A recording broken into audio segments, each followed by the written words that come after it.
KONDOSAN. Once upon a time, in a faraway kingdom, there lived a beautiful queen and a handsome king. The queen was not only beautiful, but she was kind and generous. Her people loved her dearly. She always helped people and wanted her country to always be in abundance. The queen always longed to have a daughter. One day, as she sat embroidering by the window, she daydreamed of her future daughter. In a daze, she accidentally pricked her finger with her embroidery needle. The blood from her finger dripped onto the white fabric she was embroidering. At that very moment, a shooting star crossed the sky. The queen made a wish. Dear God, please send me a daughter. Let her be so beautiful that everyone admires her. Let her have pink cheeks, black hair like mine, her lips as red as this drop of blood, her eyes as bright as diamonds, and her skin as white as this very cloth. She should always smell like the flowers in my garden. Let her teeth be as white as the pearls on my neck. A short time after that, her wish came true, and she shared the good news with the king and announced that they were expecting a baby. My queen, wish what you will from me. I'll get you the most wonderful gift. My health is not as good as it used to be. What I ask of you is to protect our child from all evil. Please promise me that you'll protect her. There's nothing more I wish for. When the time came, the queen gave birth to a very beautiful girl. Just as she had wished for, her daughter had black hair, red lips, bright eyes, skin as white as snow, and smelled like flowers. They named her SnowWhite because of the whiteness of her skin. Soon after, the queen's health deteriorated and she passed away. The young king was very sad. While he mourned his beloved wife, he also tried to raise SnowWhite as best he could. When SnowWhite turned 5, a big ball was organised at the palace. The king was celebrating his daughter's birthday and also choosing a new queen. At the ball, there was a beautiful woman who had magical powers. She used these powers to dance with the king and cast a spell on him and married the king and became the queen. SnowWhite's stepmother was a very beautiful woman, but she was also vain, cruel, and evil. From the day she arrived at the palace, she despised SnowWhite. She saw her as her rival. The queen also had a magic mirror. She always consulted the mirror about the future and would ask, "Mirror, mirror on the wall, who's the fairest of them all?" My dear queen, it's you. You're the most beautiful woman in the world. And so, time passed by. SnowWhite became a very beautiful young girl. Those who saw her could not look away. As she strolled in the palace gardens, the wind that brushed her hair would spread her flowery scent. Birds and butterflies would always follow her around. And her voice was so heavenly that when she sang, birds in the gardens would go silent and listen to her. One day, the queen asked her mirror, "Mirror, mirror on the wall, who's the fairest of them all?" My queen, you are very beautiful, but the most beautiful girl is SnowWhite. The jealous and cruel queen got so angry that she hurled the bottle in her hand at the magical mirror.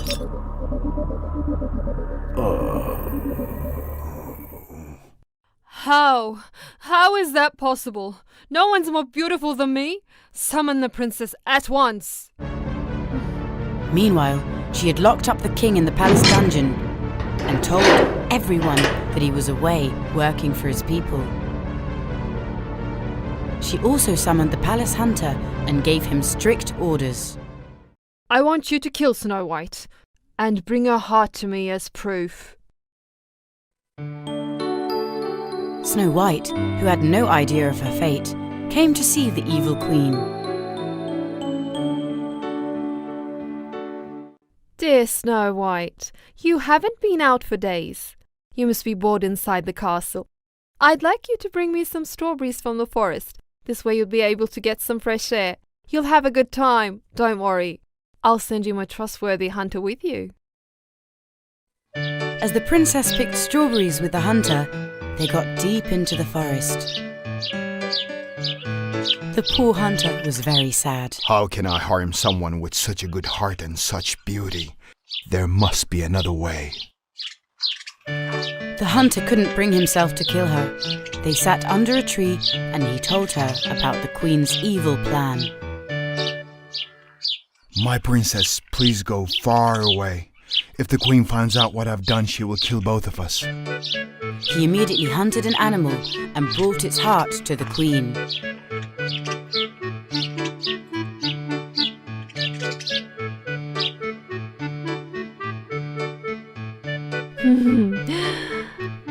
Aha! The princess spent the night under that tree. She was so scared. At dawn, she went on her journey. After a long walk, she reached a small house and went inside. She looked around in amazement. What is this place? Everything is so small and there's 7 of everything. 7 small chairs, 7 pairs of forks and spoons. Since she was so hungry, she made soup with the ingredients she found in the house. She ate and went upstairs. And then she fell asleep in one of the small beds. At night, the house owners returning from the mine were actually the 7 dwarves. Their names were Doc, Dopey, Happy, Grumpy, Sneezy, Bashful, and Sleepy.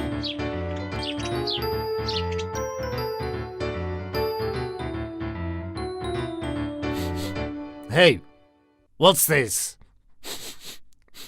It smells like delicious soup. No! It's like someone entered the house. Come! Look! There's a girl sleeping here! The commotion woke up Snow White. She was scared when she first saw them. She then told them everything that happened to her. My name is Snow White. I don't mean any harm. I don't have a place to go. That's why I took shelter here. Please, let me stay. Of course, Princess. We are not going to let you stay alone in the forest, don't worry. You are our first guest who makes such delicious soup.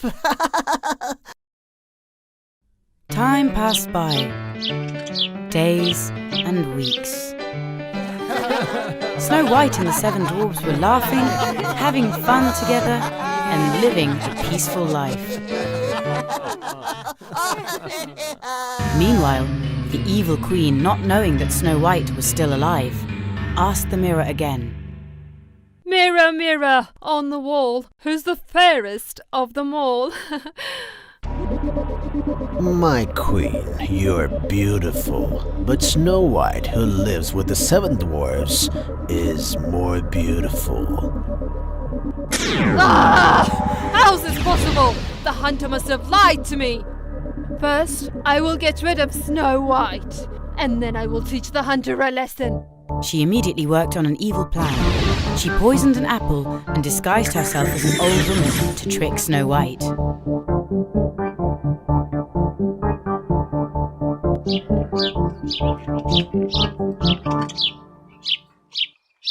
Hello? Anybody home? I'm so hungry and I ran out of food. The 7 dwarves had warned Snow White to not open the door to anyone. But Snow White felt sorry for the old woman that came to her door, and so let her in without a doubt. Please come in. Welcome. Thanks, my child. I got so tired and hungry in the forest. Do you have something to eat? Yes, of course. I have some soup. After finishing her soup, the evil queen, disguised as the old woman, offered the poisoned apple to Snow White. The princess took a bite and fell on the floor, falling asleep.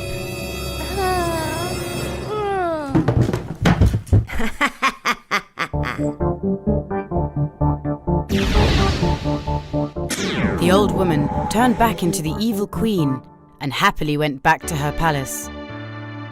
When the 7 dwarfs who came back from the mine in the evening saw her laying on the floor, they thought that she had died and so were very sad. We should make her eternal sleep comfortable. Let's make a nice bed for her.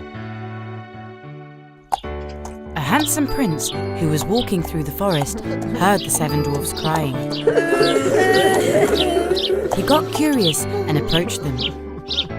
Oh my, what's going on here? He was very surprised when he looked to see who was laying in the crystal bed surrounded by flowers. She was the girl who had been in his dreams for days. The smell of her hair was still all over the forest. Who is this beautiful girl? Her name is Snow White. We haven't been able to wake her up. They told the prince everything that had happened. The prince lifted the crystal cover to give a farewell kiss to the girl of his dreams. He kissed her on the cheek. At that moment, something unexpected happened. The spell broke and a miracle occurred. Snow White opened her eyes and got up in bed. The 7 dwarves and the prince were very happy. You are the girl of my dreams, Snow White. This is the best day of my life. Will you marry me? First, I need to find my father and tell him about everything that happened, and also get his blessing. They went back to the palace and got the king out of the dungeon. The evil queen fled in fear. The prince and Snow White got married and lived happily ever after.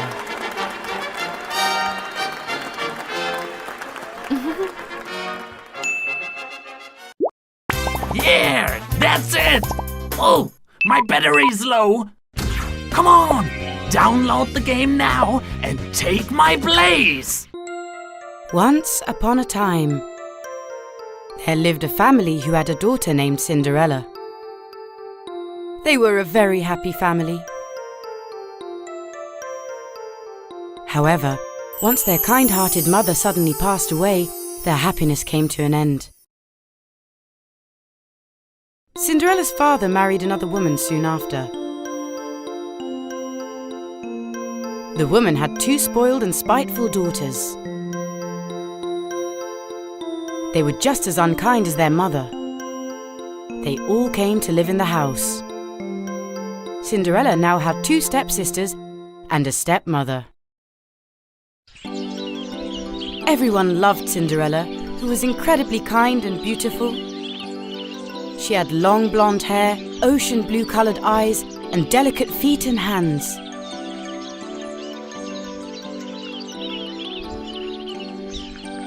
She was a girl who enjoyed helping everyone around her, cooked delicious meals, loved plants, and protected animals. Out of jealousy, the stepsisters made sure to make Cinderella's life miserable. They made her do all the housework and used her as the housemaid.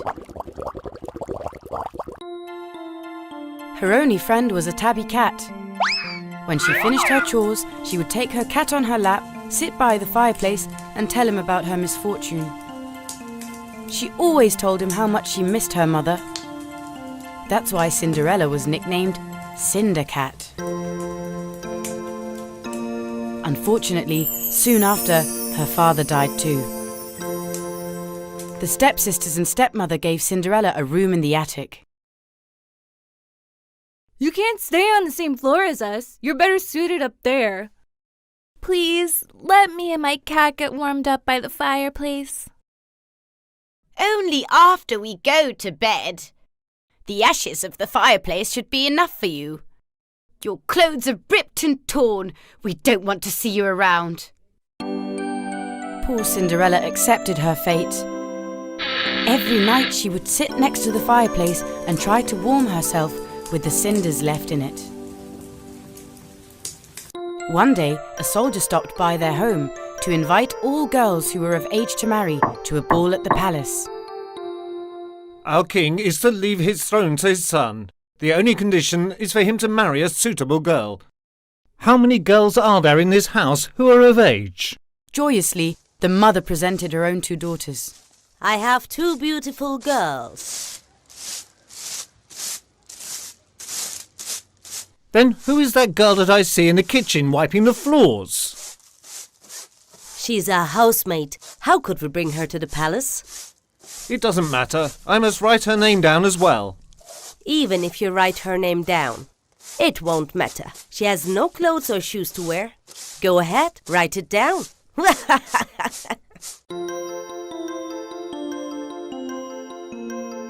Cinderella begged her stepmother. Please, give me one of my sister's dresses, so I can come too. No, you will not go. You will clean the floors until we come back. Do you think the prince will choose you over my daughters, the Cinder Cat? The 3 of them mocked Cinderella and chased her away.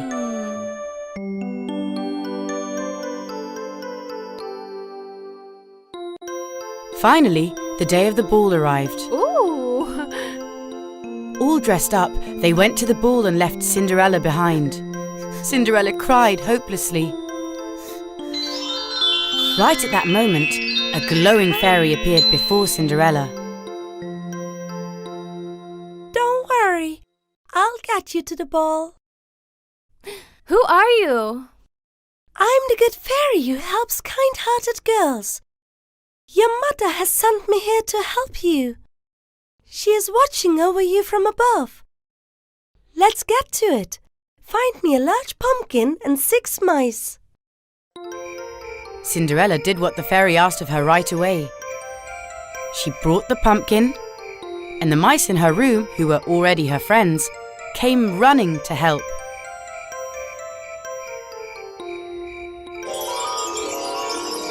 With the wand in her hand, the fairy turned the pumpkin into a fantastic carriage.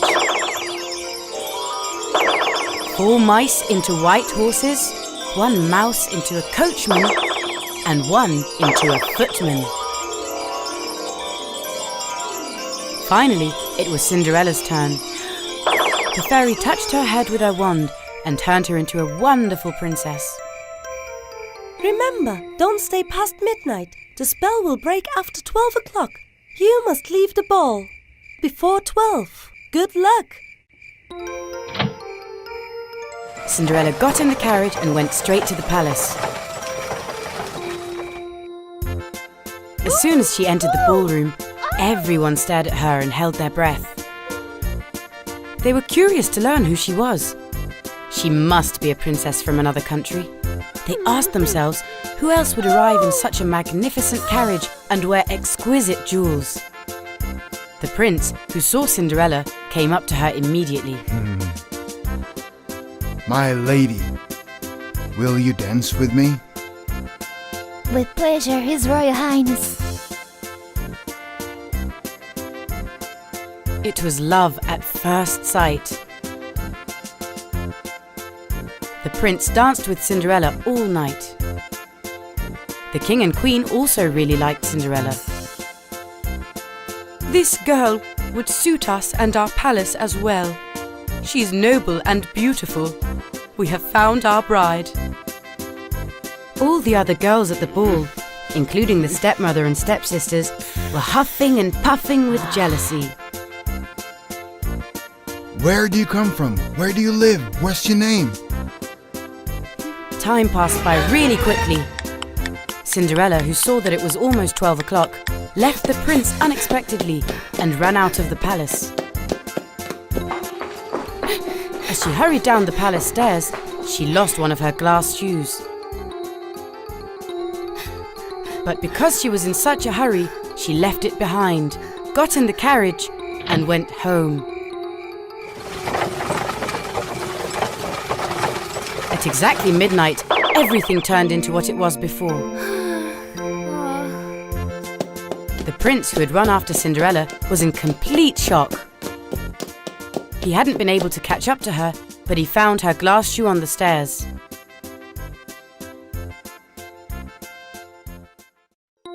When Cinderella came home, she was surprised at what she saw.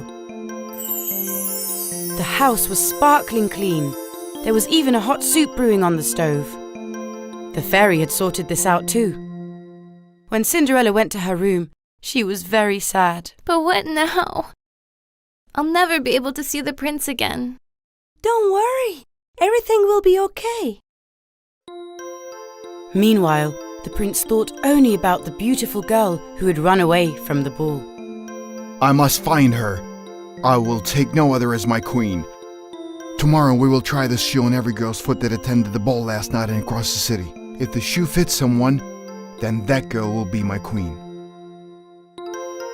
The next day, soldiers walked door to door and asked all the girls who had attended the ball to try on the glass shoe. Everyone wore the shoe with excitement, but it didn't fit anyone. Finally, it was time for Cinderella's home. Everyone was incredibly excited.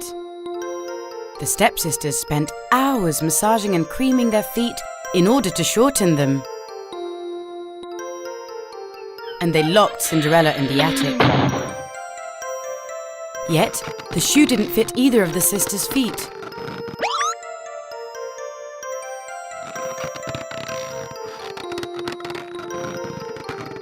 Come on. Just as the soldiers were about to leave, they heard a sound from upstairs. Cinderella had managed to catch their attention by knocking down a cupboard. What's that sound? Who's upstairs? The house cat. There's no one. No cat can make such a noise. Don't lie. Let's go upstairs and have a look. Immediately. Huh? They got Cinderella out of the locked room and asked her to try on the glass shoe. Oh. The shoe fit perfectly.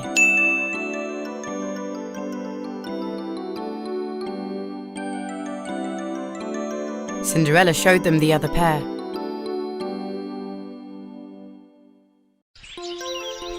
The soldiers knew that they had found the princess and ran to the palace to deliver the good news. The prince joyously arrived at Cinderella's house and recognized her right away. Will you marry me and be my princess? Having received the answer as yes, he took her to the palace. Cinderella told him about everything that had happened to her. Everything was fine. They got married with a wedding lasting 40 days and 40 nights. The first thing Cinderella did was to have her tabby cat brought to the palace.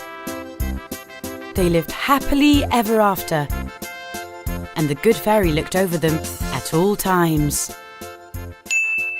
Once upon a time, there lived a rich merchant. He was so rich that he didn't even know how much money he had. This merchant had 3 daughters. 2 of them were selfish, lazy, and unkind, but the third one was incredibly polite, generous, and loving. With her flowing brown hair and big green eyes, she was both beautiful and of good character, so her father simply called her Beauty. Beauty never wanted to upset her father. Her sisters, on the other hand, only thought of money, dresses, and jewels. This is why their father loved Beauty the most. One evening, Beauty dreamed of a tall, handsome, dark-haired prince. In her dream, she was wearing a marvelous dress while dancing with the prince. At the end of their dance, the prince gifted her a rose. When she woke up, she was still smiling and dancing with the effect of her dream. Her sisters watched in shock, filled with jealousy. Days went by, and one day, Beauty's father received terrible news. A powerful storm had destroyed all of the merchant's ships. They had all sunk and he had lost all his wealth. We've lost everything, girls. The only thing we have left is this house. I'm very sorry. Don't be sad, Father. Nothing really matters as long as we're all together. I'm going to pray every day for you to smile again and for your luck to turn. I hope that sometime soon we will be rich again. Not long after, they received good news that one of their ships hadn't sunk. Upon hearing this news, their father, with joy, headed to the port. We're probably safe now. We're rich again. After I sell all the merchandise, what would you like me to bring you? Beautiful dresses and shoes. Precious jewels. My dear father, just come back to us safe and sound. I don't want anything. But if you can bring me a red rose, I'll be very happy. The merchant bid his girls farewell and went to the port. But when he arrived, he couldn't believe his eyes. The ship was destroyed and all the merchandise had fallen into the sea and was lost. So, nothing had changed. They were still poor. Sadly, on his way back home, without realizing, he entered the forest. For some time he tried to find the road, but at this point, he and his horse were both very tired. Suddenly, he spotted a light in the distance. It was getting dark, so he hurried and headed towards the light.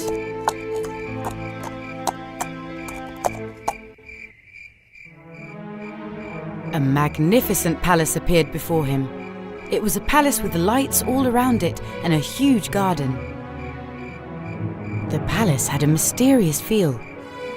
When the merchant arrived at the garden gates, they opened spontaneously. Going through a path with lots of trees, he reached the door of the palace, which also opened spontaneously. Though the merchant didn't understand what was going on, he went inside. Good evening. Is anyone here?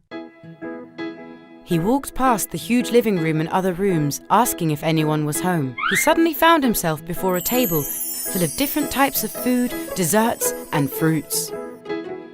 Since he was very hungry, he sat down and ate until he was full. Wandering in awe around the alluring rooms of the palace, he looked for a place to sleep. He found a beautiful bedroom on the top floor. Well, there's nothing to do now. When the owners of the palace arrive, I'll thank them for everything. He lay down on the bed and fell asleep. The next day, when he went downstairs, this time, he saw that a beautiful large breakfast table had been set for him. I think that luck has found me again. There's even fresh juice. But I have to go now. Even if I didn't get to meet you, thank you very much. Goodbye. He went out to the garden, and just as he approached the gates, he saw a beautiful red rose. I'll take this rose for my daughter as a souvenir. Beauty will love it. He picked the rose. At the same time, he heard a noise behind him. When he turned around, there was a monster. It was a scary monster, black hairy hands, huge mouth and eyes, and sharp teeth. I did everything to make you stay comfortable. Aren't you ashamed of picking the flower without permission? I'm sorry, sir. My intentions weren't bad. I have 3 girls. One of them asked me to bring back a rose for her. I picked it for my daughter. Please forgive me. So you have 3 daughters then? Yes, sir.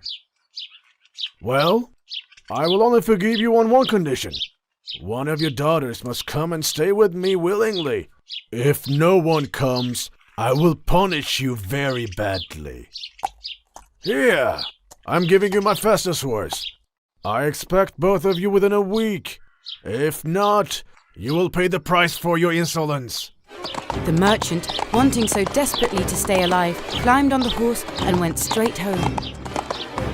He explained to his daughters everything that had happened.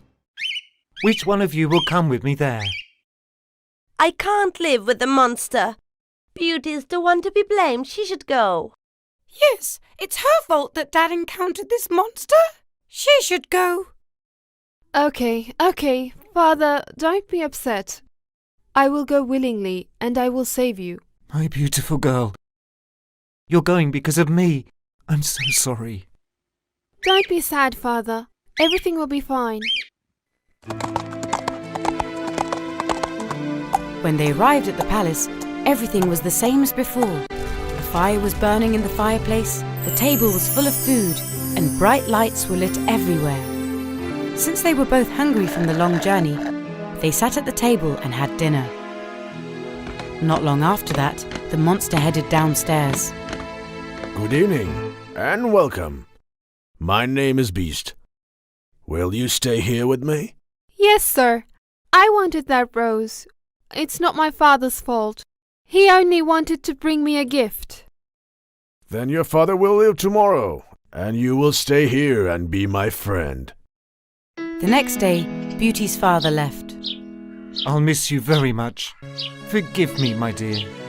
I'll miss you too. Please don't worry. Just take care of yourself. Waving, she bid her father farewell from the garden gates.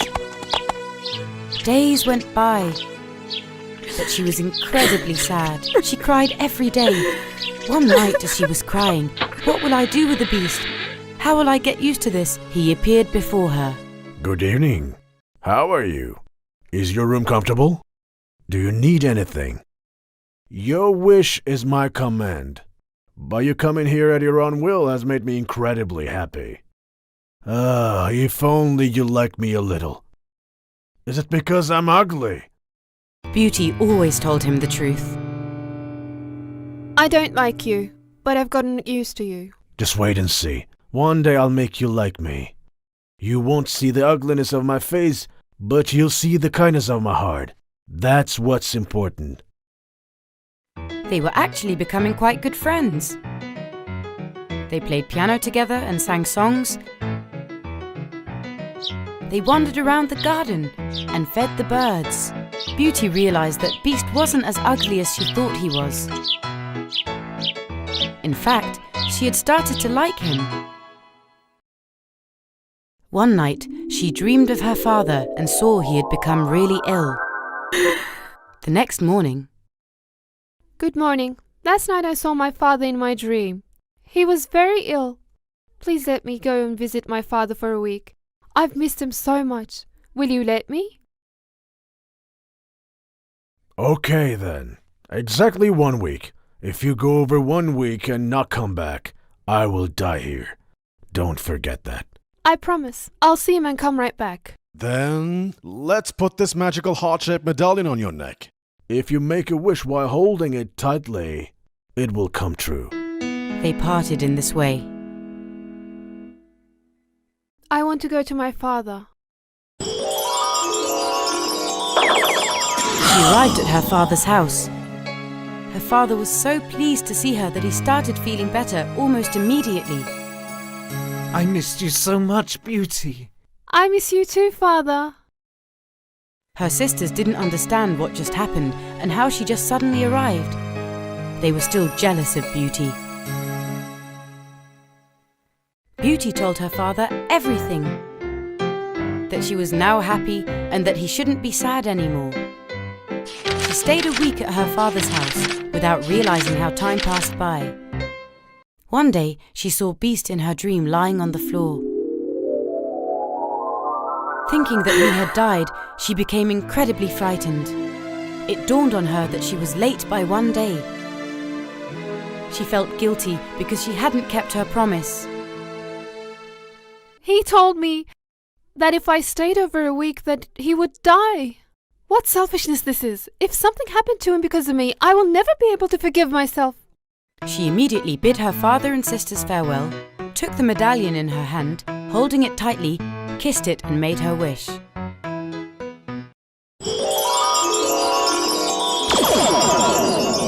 She found herself in Beast's palace. Beast was on the floor with his eyes closed. Helpless, Beauty had no idea what to do.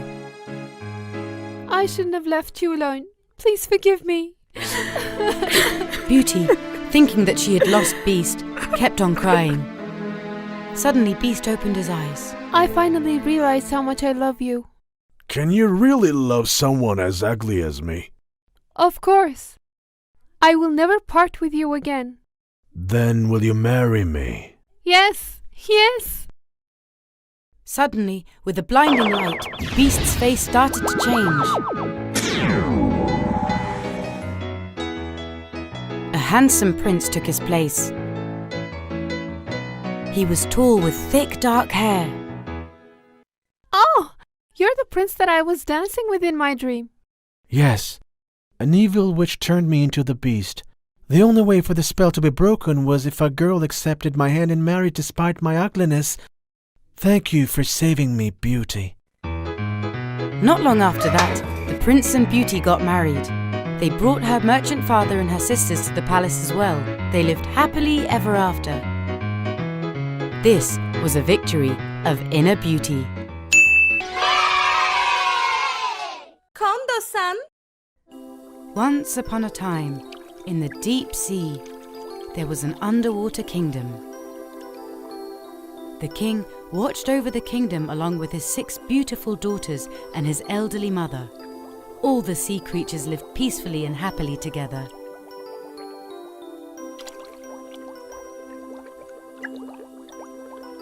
All 6 daughters of the king were beautiful. But the most beautiful one was the Little Mermaid. She had long red hair and ocean blue eyes. Their father would gather them around his throne every night, and they would chat while sipping their seaweed tea. The king's greatest fear was that his girls would fall under the spell of the sun and choose to live above water. Because when a mermaid turned 18, she was allowed to swim to the surface and watch the world while enjoying the sun and the wind. My dear girls, according to the rules of our sea kingdom, it is forbidden to talk to humans. Their lives aren't like ours. We belong to the sea, and they belong to the land and air. Don't ever go near them. But Father, even if they're different from us, I'm really curious about humans and want to see them. Of course, my little girl. You're almost 18. By listening to my word and without breaking the rules, one day you two will be able to go to the surface and watch the world while enjoying the sun and the wind. The Little Mermaid sisters would always tell her about everything they saw when they came back from the surface. You know what, little sis? There's a wonderful breeze up there. The sun is really warm. As huge ships pass by, we play with dolphins, and we sunbathe on the rocks without letting anyone see us. There was nothing the Little Mermaid could do but to daydream and wait for her 18th birthday. I'm so excited, sis. I know I have to wait. In the meantime, I spend my time playing with Yum Yum and make pearl necklaces. Of course, for myself and you. Yum Yum was a dolphin and was the Little Mermaid's best friend. At times, they would leave the palace to play tag at the bottom of the ocean. Yum Yum can't catch me. If I hide, can't find me. Yum Yum can't catch me. If I hide, can't find me. Yum Yum can't catch me. If I hide, can't find me. Yum Yum can't catch me. If I hide, can't find me. Yum Yum, come find me. Yum Yum, bet you can't find me. Come here! Stop! Don't swim too fast! I'm going to catch you! Come here! Don't run! Don't run! I'm gonna catch you! You need to swim faster. I don't get it. Are you a turtle or a dolphin?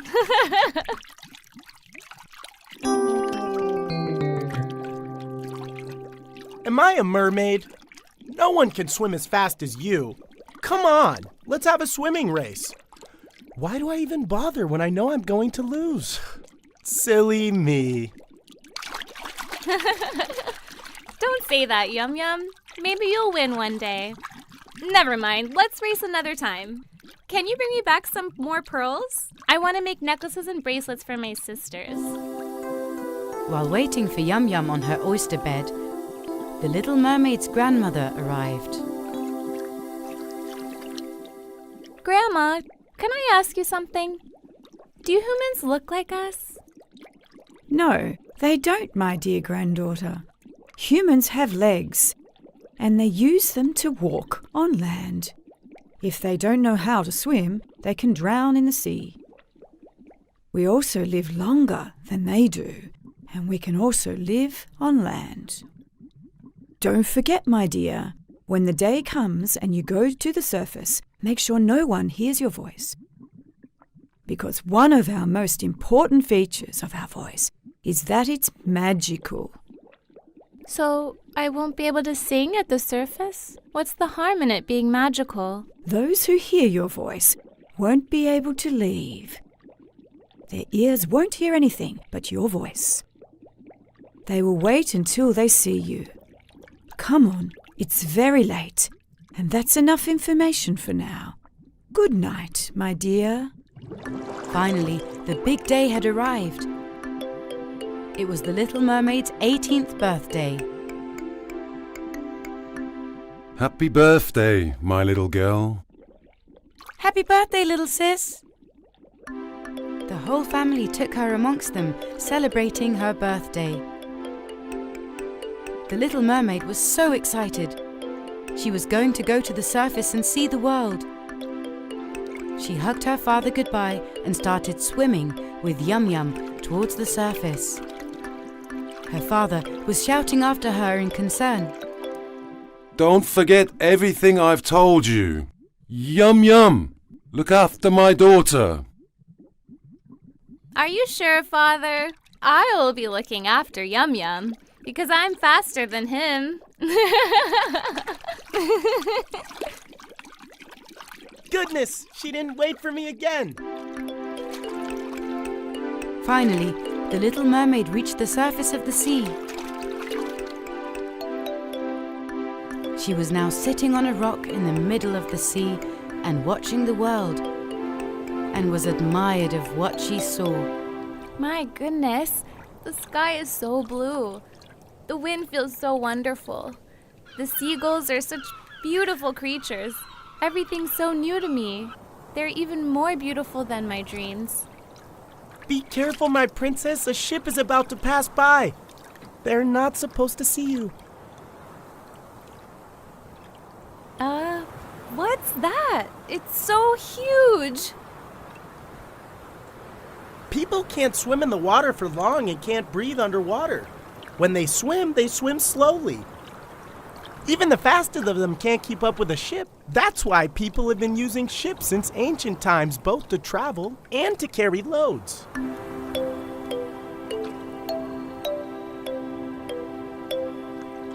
And who's the one watching the sea in front of the ship? I think this is a ship from the kingdom above, and that must be the prince of that kingdom. Be very careful. He's looking this way. Suddenly, the Little Mermaid felt like singing. With her magical, wonderful voice, she started singing.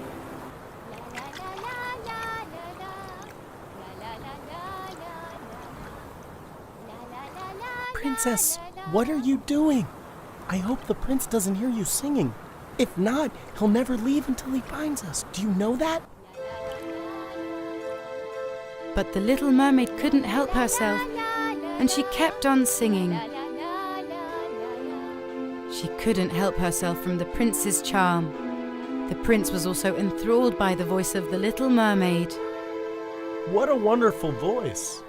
The girl who's singing must be just as beautiful.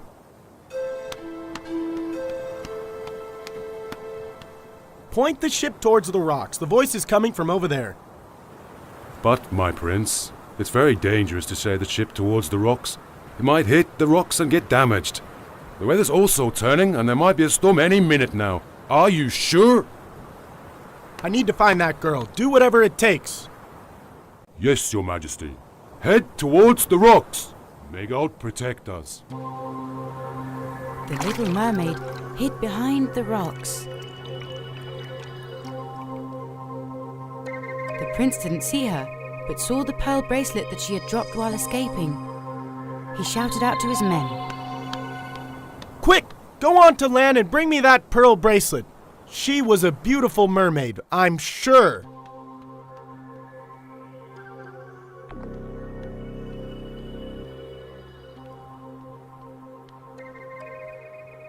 As he was looking at the pearl bracelet in his hands, suddenly a terrible storm began.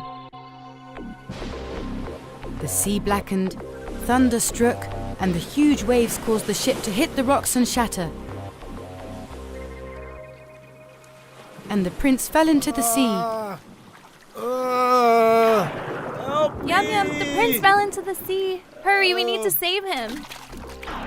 The Little Mermaid and Yum Yum dived into the sea and saved the prince, taking him to the shore. Please, open your eyes. I saved you. Please. Please.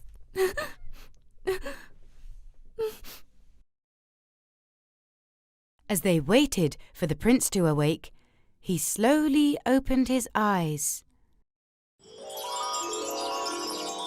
The first thing he saw was the Little Mermaid's beautiful ocean blue eyes. You saved my life. Thank you.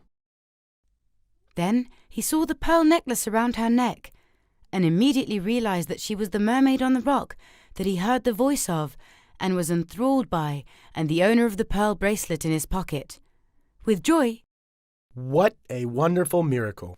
I searched for you all over, and now I owe you my life. right at that moment, soldiers running to the shore saw the prince and the Little Mermaid. The Little Mermaid quickly jumped back into the sea, and Yum Yum followed. The soldiers immediately took the prince to the palace and told the king everything that had happened. Every day, for hours, the prince watched the sea from his balcony, wondering if the Little Mermaid would come back again. The Little Mermaid, who returned underwater, was so unhappy that she stopped eating and drinking. She shared her secret with Yum Yum, her best friend. Yum Yum, please go to the beach and bring me news from the prince.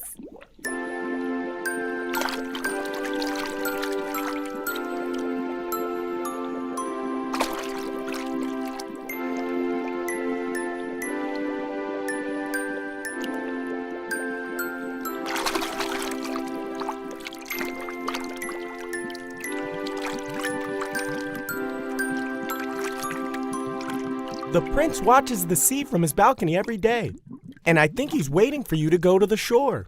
We must do something. But what?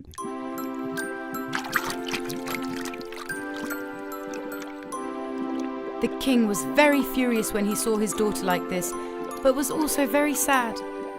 My dear, you have broken the rules of the sea. You were not supposed to get close to any humans. You should have listened to your elders. What's happened to you? But Father, aren't you the one who said that we must act kind to all creatures? If we hadn't saved the prince, he would have died. Yes, you are right. But, according to the laws, you shouldn't have approached anyone. You are grounded.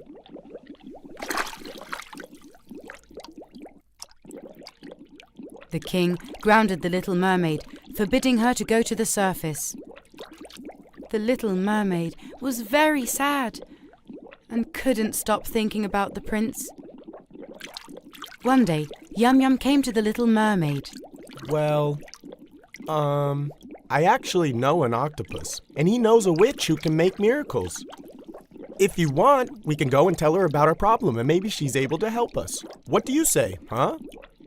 Then let's go right away. I was grounded for 1 month, and it ends today. I can go to the surface again. They quickly swam together and went to the witch's cave. It was a dreadful place filled with snakes, scorpions and spiders that could live underwater. The witch wasn't so different from them. She had an ugly face and a terrifying voice. She met them at the entrance of the cave. I know you, Little Mermaid. Tell me, what do you want from me? I should have 2 legs just like humans. I must go to the surface. I want to find the prince and walk and dance with him on the beach. What you ask of me is very easy. I can give you 2 legs and 2 feet like humans, but you must give me something in return. Do you agree? I agree. I'll give you whatever you want, as long as I can walk and dance with the prince on the beach. Finally, the opportunity the witch had been waiting for had arrived at her doorstep. She had never liked her voice and always wanted to change it. Since you've agreed, you must give me your voice in return. Okay. Please give me 2 feet right away. I must go at once. I'm going to give you a potion. You can drink it when you go to the surface. Your feet will grow right away. But this spell will be broken in 3 days. If the prince doesn't propose to you within 3 days, you will turn into a mermaid again. But we'll never have your voice again. The Little Mermaid and Yum Yum grabbed the potion and went straight to the surface. The Little Mermaid drank the potion and suddenly she had 2 legs and 2 feet. And she started to wait for the prince to arrive. At that moment, the prince went out to the balcony. The minute he saw the red-haired girl, he ran to the beach. Hi, I'm the prince of this country. You look like that mermaid I've been looking for. But you have feet. You can't be her. So who are you? The poor mermaid opened her mouth to explain what had happened. But she had indeed lost her voice. She was so sad. The prince, seeing her in such a desperate state, felt sorry for her and took her to the palace. How strange. Same blue eyes, same red hair, and the same pearl necklace.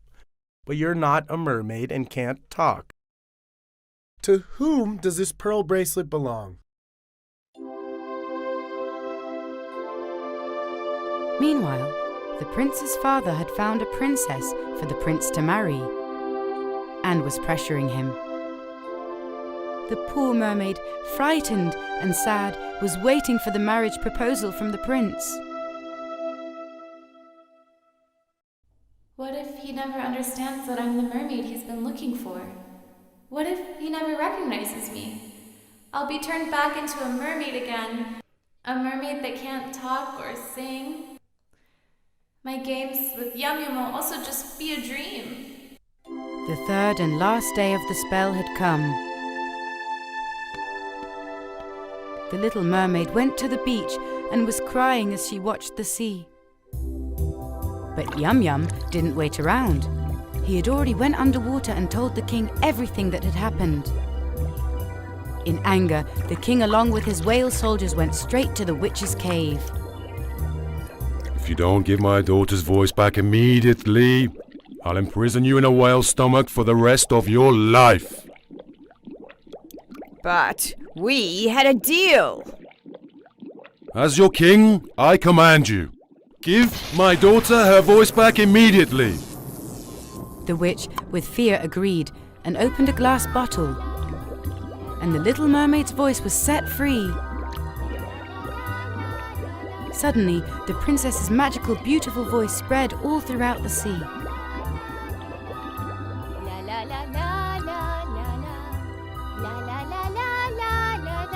The little mermaid, who was crying on the beach, suddenly heard her own voice coming from the sea.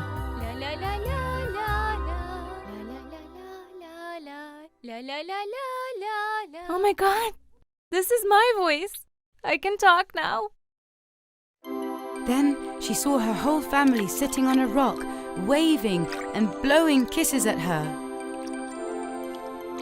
The Little Mermaid was now a girl with an amazing voice and with feet. The king called out to her from the rocks. Love is sometimes more important than all the rules, my dear. Go run to the prince and introduce yourself and be happy from now on, as your family will often come here to see you.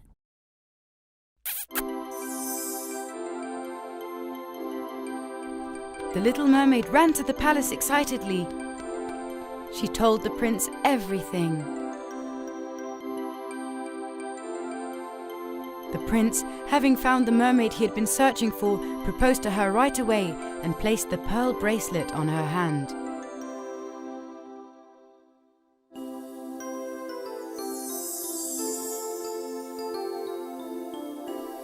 The prince and the Little Mermaid got married, and the Little Mermaid was now the princess of the land too.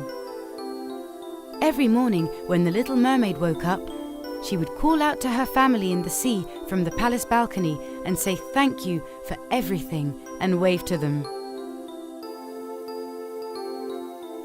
The prince and Little Mermaid Princess lived happily ever after.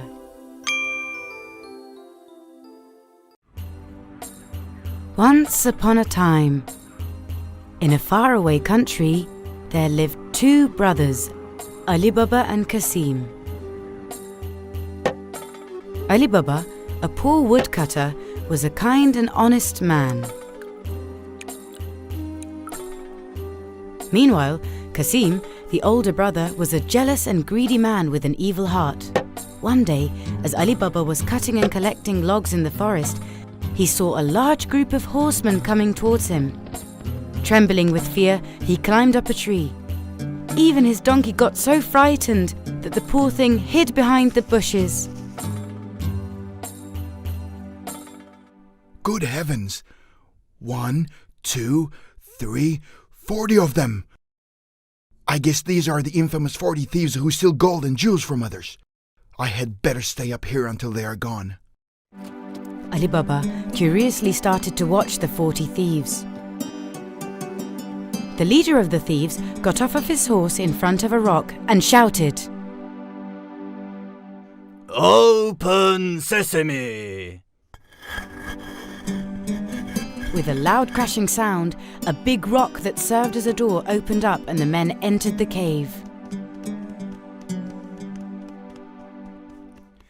I had better not climb down the tree, I'll just wait here. They all had saddlebags. They probably keep the stolen goods inside the cave. Oh God, help me.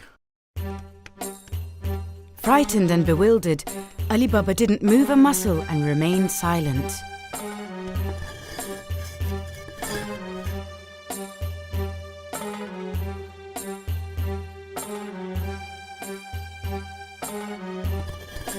After a while, the huge rock reopened and the thieves came out.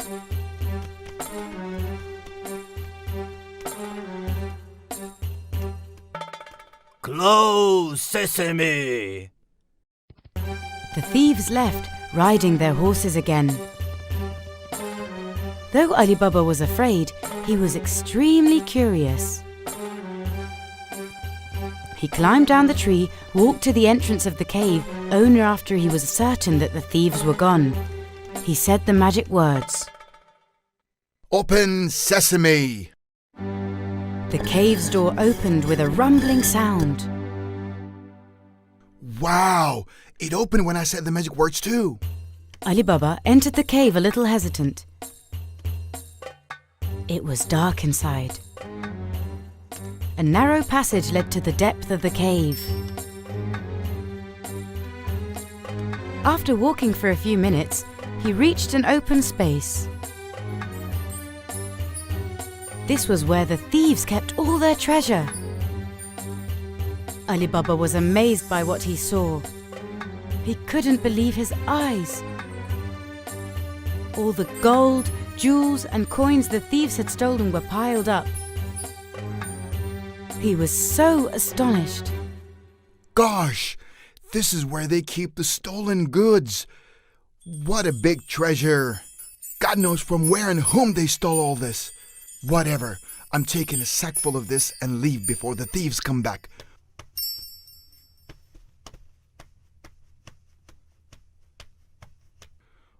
Open sesame! He got on his donkey and rode back home. When he got home, he told his wife everything. She rejoiced immensely at their great fortune, but was also very nervous. Ali, these gold coins are not ours. I think we should bury them. We'll figure out what to do with them later. You're right, I guess, but I wonder how much gold we have here. So do I. Should we count it? Counting piece by piece is no good. Ask my brother Kasim to lend us his scale. We'll weigh them and then hide them. The next day, Alibaba's wife went to Kasim's place to borrow the scales. Good morning. Can I borrow your scales? Kasim's wife was a very curious woman, so before handing the scale to Alibaba's wife, she placed chewing gum underneath the scale pans. She wanted to know what they were going to weigh. When Alibaba's wife returned home, she handed the scales to Alibaba and they started to weigh the gold. And then they buried them in the garden as they had agreed. The next day, they returned the scales without noticing that a golden coin was stuck to the gum underneath the pan. Both Kasim and his wife were surprised when they found the gold coin. Good heavens! Where did my brother find these gold coins? I have no clue. I thought they would weigh flour or something else, but they were weighing gold. I have to find out. I'll get the truth out of him. Since he was a greedy man, he rushed to Alibaba's house to find out where he had gotten the gold coins. Hi, Ali. Something weird happened. I found a gold coin stuck to one of the scale pans. You are a poor woodcutter. Where did that gold coin come from? Alibaba did not want to answer at first, but since he couldn't lie, he told his brother everything. Knowing how greedy his brother was, he warned him in advance. Don't you dare go there! Those gold coins are not ours. The thieves could kill us if they found out. All right. You're such a coward. That's why you are and you'll always be a poor woodcutter. Since Kasim loved money and gold so much, he ignored his brother's warning. He got 2 donkeys and rushed to the cave Alibaba told him about. Open sesame! The door immediately opened. He was so mesmerized by all the gold before him that he started rolling on the heaps of gold. Hooray! I am rich! I am rich! Hooray! I am rich! He loaded the crates with gold and walked to the exit. But once there, he couldn't remember the magic words. What am I going to do now? Was it rice? Open rice. No, wheat it must be. Open wheat. Could it be potato by any chance? Open potato. I got it this time. Open tomato. Oh no! It won't open. What was it? Kasim tried his hardest to remember the magic word when suddenly the door opened. The thieves were back. They caught Kasim red-handed. Who are you? What are you doing in our cave? How did you get in? My name is Kasim. I am Alibaba's older brother. He told me about your cave and sent me to get more gold. Please forgive me. I am innocent. Go get Alibaba instead. Despite what he said, the leader of the thieves tied Kasim with a rope. Now, tell me where I can find this Alibaba.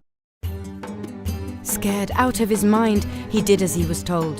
The leader of the thieves didn't want anybody to know about their secret cave, so he wanted to find Alibaba to imprison him in the cave. Kasim didn't return that day, so his wife was concerned. She went to Alibaba's house and told him that Kasim hadn't come back. She was very sad. Alibaba suspected what might have happened. Right before leaving, he noticed there was a cross painted on his door. What is this sign?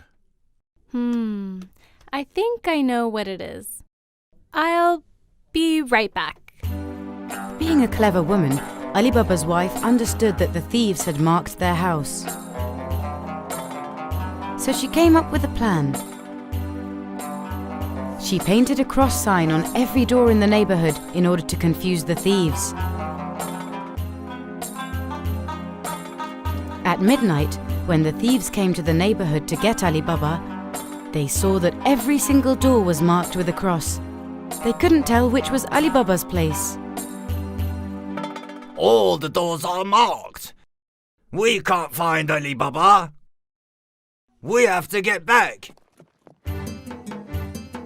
The next day, the leader of the thieves found out exactly where Alibaba lived.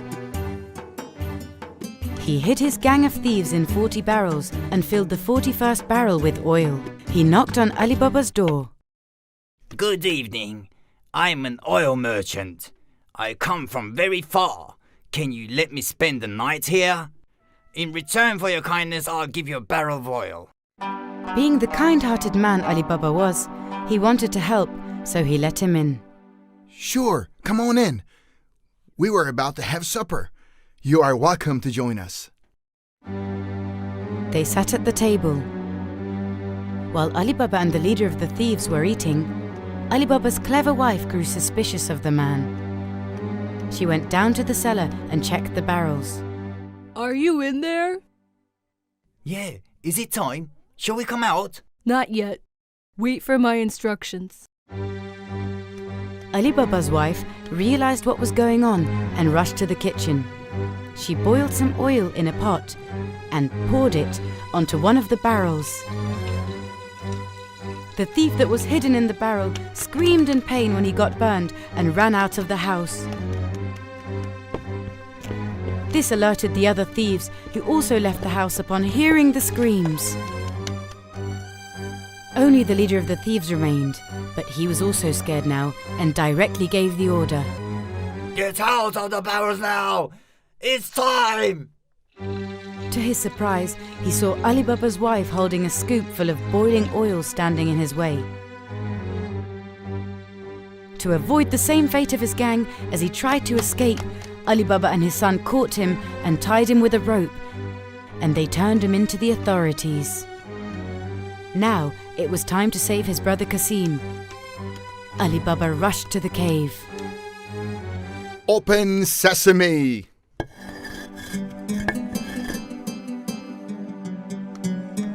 Kasim was inexplicably happy to see his brother.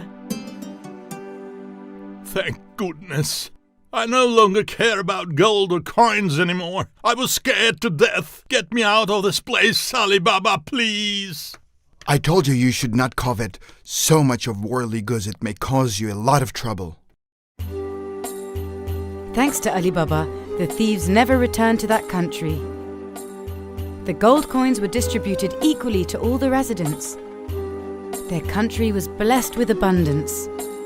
Alibaba and Kasim lived happily and peacefully with their families. Once upon a time, in a faraway land, there lived a woman who desperately wanted a child, but could not bear one. She cried every day from sadness.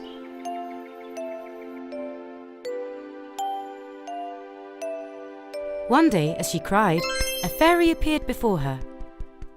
Why are you crying? Tell me. Maybe I can help.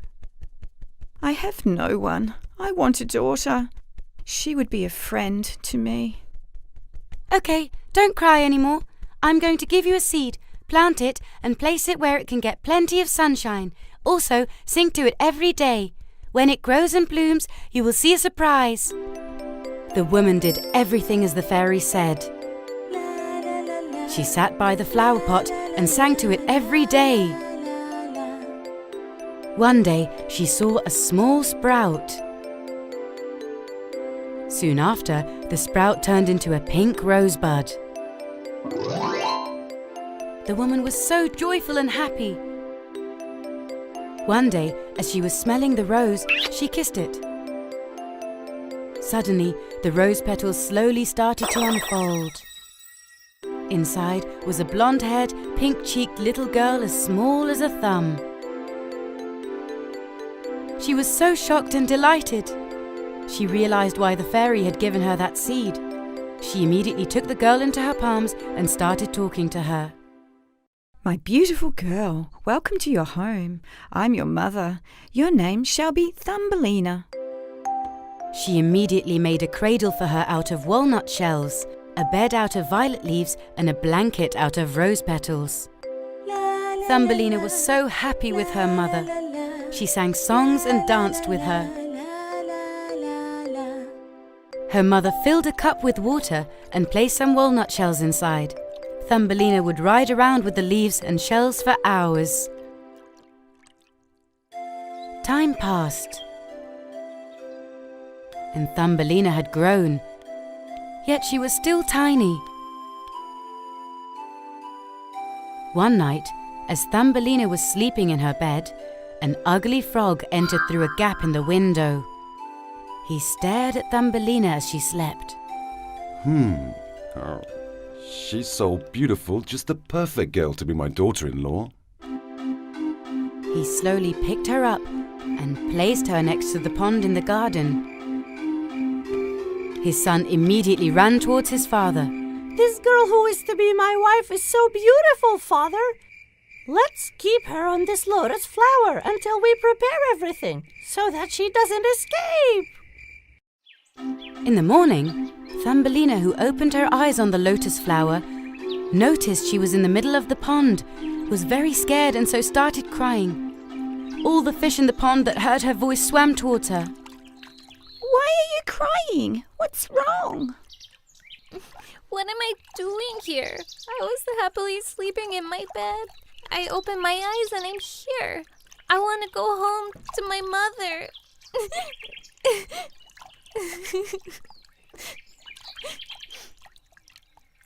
That ugly frog and his son put you here. Apparently you're going to get married. Don't you want to? No! Help me, please! All the fish started gnawing at the stalk of the lotus flower rooted at the bottom of the pond. As the stalk broke, the lotus started drifting with the wind. It floated all the way to the side of the pond. But this time, a beetle living on the tree saw Thumbelina. Oh, an interesting insect that doesn't look like us. Let me take it home so my friends can see it too. He immediately grabbed Thumbelina and took her to his home in the tree. His friends were very surprised. It looks just like a human. Take her away. We don't want her in our home. The beetle thought he had upset his friends, so he took Thumbelina and left her in the forest. Thumbelina, who was incredibly hungry and thirsty, was trying to drink water from the flowers. Since she couldn't find anything to eat, she felt weak. The weather was also extremely cold, so she started shivering. Her clothes were even for summer. She walked for a long time to find some shelter. Finally, in front of a small pile of soil, a door appeared. She knocked on the door with joy. An elderly lady mouse opened the door. I'm very cold and very hungry. Please take me into your home. And who are you? My name is Thumbelina. I'm gonna tell you everything that has happened. But first, can you please take me inside? I'm so cold. Come on in, beautiful Thumbelina. When she went in, Mrs. Mouse fed Thumbelina until she was full. And she told Mrs. Mouse everything that had happened to her one by one. As they were living together, one day someone knocked on the door. They had a visitor. Oh, welcome, Mr. Mole. Thank you.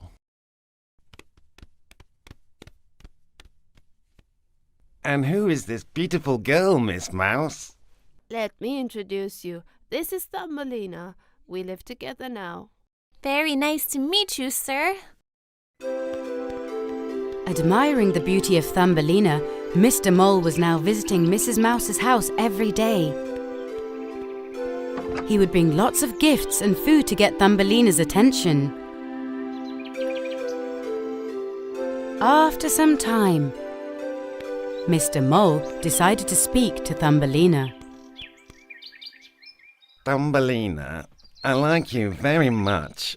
I'd like to marry you and start a family. That is, if you would like to, of course. Mr. Mole, thank you very much. You're a gentleman, but I'm not thinking about getting married. At night, Mrs. Mouse wanted to speak to Thumbelina about this. She thought Thumbelina could be happy. You don't want to get married, but let's just go to his house together. If you change your mind, you'll see what kind of a home he'll be living in. What do you say? Actually, Thumbelina didn't want to marry Mr. Mole because moles live under the ground without seeing the sun. This was not appropriate for her. She was a girl of sunshine. Thumbelina didn't want to break Mrs. Mouse's heart, so she followed her and headed straight to Mr. Mole's home. But before they got there, they saw an unconscious pigeon on the way. Thumbelina ran right over to it. She wanted to know what had happened. When she carefully examined it, she realized that the pigeon's wing was injured. She rushed back home, grabbed the first aid kit, and returned to the unconscious pigeon. She dressed the wound and wrapped it tightly. The white pigeon that opened her eyes even managed to drink some water. "I'll never forget your kindness, Thumbelina. One day I will help you too." At night, Thumbelina talked to Mrs. Mouse. Dear Mrs. Mouse, there are a few things I need to tell you. First of all, I don't want to marry Mr. Mole. He belongs to the underworld and me on Earth to the sun. Also, thank you so much for everything you've done for me. You saved my life, but I miss my mother and my home very much. I will ask the pigeon to take me home as soon as she heals. Okay, Thumbelina, as you wish, as long as you're happy. Anyone in my place would have done the same. It's been a pleasure to meet you. Same here, Mrs. Mouse. I will miss you very much. A few days later, the pigeon was healed. "I'm better now, Thumbelina, and I need to go. Do you need anything?" Yes, I would like to ask you to take me home. Can you do this for me? With pleasure. Thumbelina bid farewell to Mrs. Mouse and climbed on the pigeon's back. They flew up in the sky. In order to not fall from the wind, Thumbelina held on tightly to the pigeon. They finally arrived at Thumbelina's house. Mrs. Pigeon dropped her off among the flowers in the garden, and she thanked her again as she soared towards the sky. Thumbelina, who was finally home after months of being away, ran to her mother and gave her a big hug. Her mother was overjoyed. God, what a beautiful day. I'm so happy. We're finally reunited. Welcome, my beautiful girl. I've missed you very much. I've missed you too, Mother. I'll tell you everything I've been through. Let's never be apart again, okay?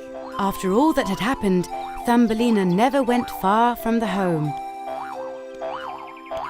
And she played with the flowers in the sunny garden.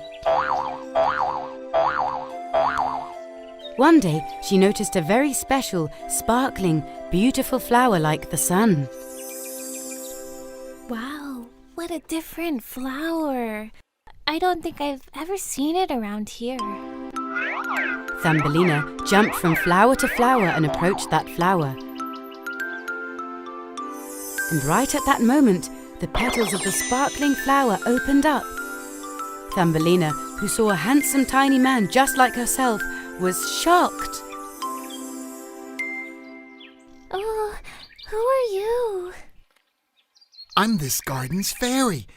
And you, beautiful girl, who are you? My name is Thumbelina. My mother chose this name because I'm so tiny. This is our garden, but I've never seen you here before. Both the flower fairy and Thumbelina had never come across anyone their own size. With this astonishment, they liked each other at the first glance. As time passed, they would wander around the garden, play games and spend time together. And one day... Thumbelina, I'd like to ask you something. Will you marry me? Thumbelina was very happy upon hearing his proposal, because finally someone who she loved to spend time with, whom she could always live with among the flowers, and if she married, could live close to her mother, had proposed to her. Of course, my prince. As a wedding gift, the flower fairy sprinkled Thumbelina with fairy dust, and all of a sudden, Thumbelina had wings. The flower fairy and Thumbelina lived happily ever after in her mother's garden.